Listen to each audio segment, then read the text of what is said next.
आजो के दिनवा सुहावन रतिया लुभावन हो। ए समधी जल्दी से खोली ना बंधनवा त बेटी के गरमिया होला हो। ए समधी जल्दी से खोली ना बंधनवा त बेटी के गरमिया होला हो।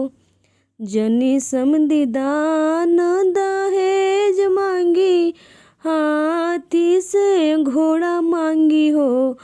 जनी समधी दान दहेज मांगी हाथी से घोड़ा मांगी हो। ए समधी रौरा मांगी कानी रे गदहिया त चढ़ने के कामे अइहे हो। समधी रौरा मांगी रोडप के बोकावा त चढ़ने के कामे अइहे हो।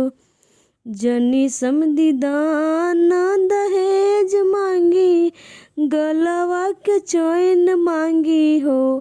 ए समधी रौरा मांगी साइकिल के चैन त पेन्हने के कामे अइहे हो।